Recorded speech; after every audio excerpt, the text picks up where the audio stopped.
Bombastic side-eye, criminal offensive side-eye. Tapi bohong.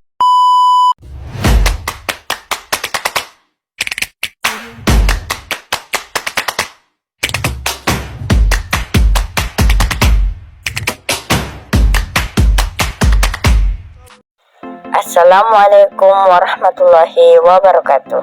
Perkenalkan, kami dari kelompok 5 yang terdiri dari Aswan Ibrahim, Andi Nurul Mutmainah, Al-Adinda Ismail, dan Rusbani Hasni Rusli. Dan adapun dosen pengampu Ibu Dian Rizky Pangestu SHME dengan mata kuliah Ekonomi Mikro Islam dengan judul Pembentukan Harga.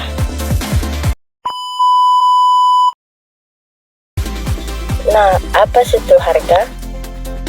Harga adalah nilai uang yang ditentukan oleh perusahaan sebagai imbalan barang atau jasa yang diperdagangkan dan sesuatu yang lain yang diadakan suatu perusahaan guna memuaskan keinginan pelanggan.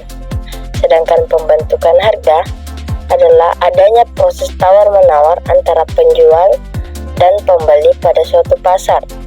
Sedangkan harga menurut prinsip ekonomi mikro Islam yaitu harga ditentukan oleh keseimbangan permintaan dan penawaran dan keadilan ekonomi dengan mempertimbangkan kepentingan para pihak yang terlibat di pasar. Siapa yang menentukan harga? Yaitu para pelaku ekonomi seperti produsen dan konsumen, dalam hal ini pedagang dan pembeli. Adapun jenis-jenis harga. Yang pertama, harga subjektif, yaitu harga yang ditetapkan oleh pendapat ataupun taksiran seseorang. Yang kedua, harga objektif atau harga pasar yang disepakati antara pembeli dan penjual yang terkadang melakukan penawaran. Yang ketiga, harga pokok, yaitu harga nilai real.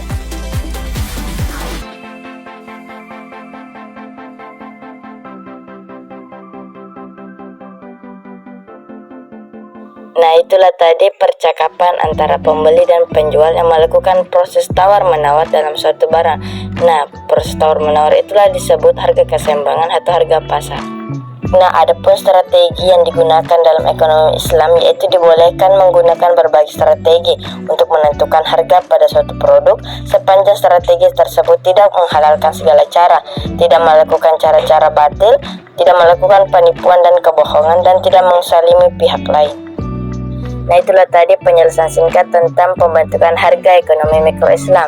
Nah, pembentukan harga adalah proses kompleks yang melibatkan berbagai faktor termasuk penawaran dan permintaan, biaya produksi, persaingan pasar, regulasi pemerintah, dan faktor-faktor ekonomi lainnya. Dapat kita simpulkan, harga suatu produk atau jasa ditentukan oleh interaksi antara penjual dan pembeli di pasar yang beroperasi dalam kerangka ekonomi yang lebih luas.